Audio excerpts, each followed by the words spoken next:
با سلام خدمت دوستان و همراهان مجموعه ترمیم شاپ. امروز ما یه آموزش براتون گذاشتیم، آموزش تست موتورهای یونیورسال که تو اغلب لباسشویی سامسونگ، LG، دیو، اسنووا این موتورها قرار گرفته شده و از مدل 10 فیش و 9 سیمش هستش.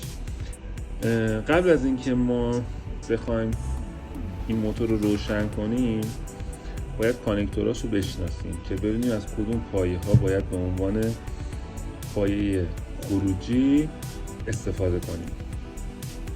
من قبل از اینکه اینو براتون روشن کنم و سرفیش‌ها رو بهتون معرفی کنم یه جدولی رو تهیه کردم که حالا برگرفته از همین کتاب هستش که تعریفه سیمبندی ها رو به ما نشون میده. ما از 4 تا سوگیتاش استفاده میکنیم برای خروجی که زغال هستش و 2 تا فیش از موتور که نحوه وصل کردنش رو بهتون در ادامه آموزش میدم. خب قبل از هر چیزی باید بشناسیم ببینیم این کانکتورها و دونه بدون این فیش ها چی هستن و به کجا میرسن. فیش سیم اولی که دارید نگاه میکنید که به سرفیش شماره 10 ما وصل شده قرمز رنگه برای موتور هستش که اگه دنبالش هم کنید اینجا پشت روتور میرسه.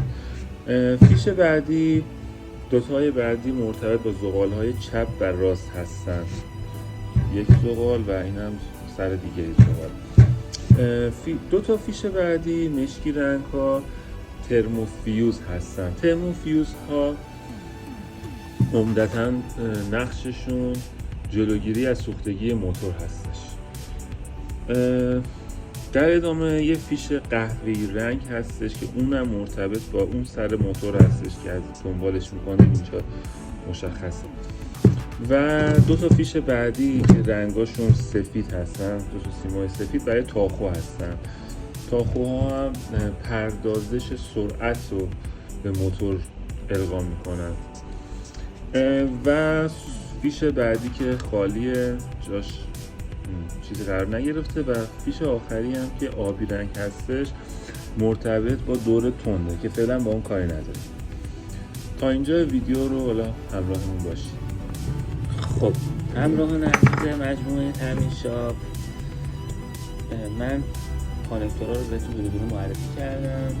حالا میخوایم بریم برای تستش. قبل از هر چیزی حالا یه سری دوستان پرسیدن که تو موتورهای 5 فیش، 6 فیش و سایر موتورها چجوریه که اونا رو هم آموزشش براتون میذارم، ولی به طور کل نحوه تستش به همین شکلی هستش که خدمتتون عرض کردم. حالا برای اینکه ما بخوایم این موتور رو تست کنیم، برای ابتدا ما یه دونه از این سرفیش‌ها نیاز داریم برای جامپر که یک سر پایه موتور رو که رنگ قرمز بوده وصل میکنیم و سر بعدیش رو به سر زغال وصل میکنیم. حالا میتونید یک بار چپگرد راستگردش رو به همین شکل عوض کنید. اگه خواستید جهتش رو تغییر بدید سر فیش دومو که به پایه اول زغال وصل کردی میتونید با پایه سوم جابجا کنی که چپگرد راستگردش رو دونه بدونه تست کنید. خب سر خروجی که باید به برق 110 یا 220 وصلش کنیم به پایه سر بعدی زغال وصل میکنم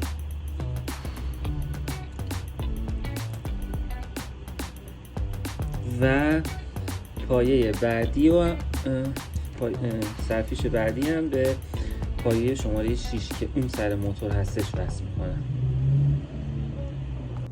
خب دوستان من سیمبندیش رو طبق نقشه براتون آماده کردم. حالا میخوایم بریم وصلش کنیم. حتما تاکید میکنم از لامپ تست استفاده کنید برای اینکه دچار سوختگی نشه موتور و یا خودتون آسیب نبینید. ما تو مجموعهمون حالا ترانس 110 داریم که به ترانس 110 وصلش میکنیم و سیفتر هستش.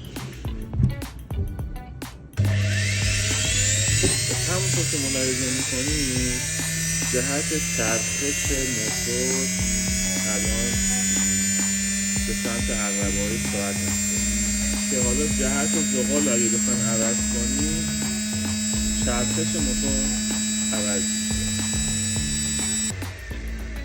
خب ما جای سرپیش‌های کانکتور زغال رو جابجا کردیم و الان مجدد تستش میگیریم.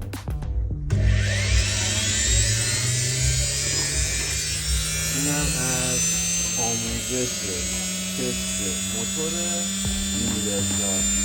امیدوارم که به دردتون خورده.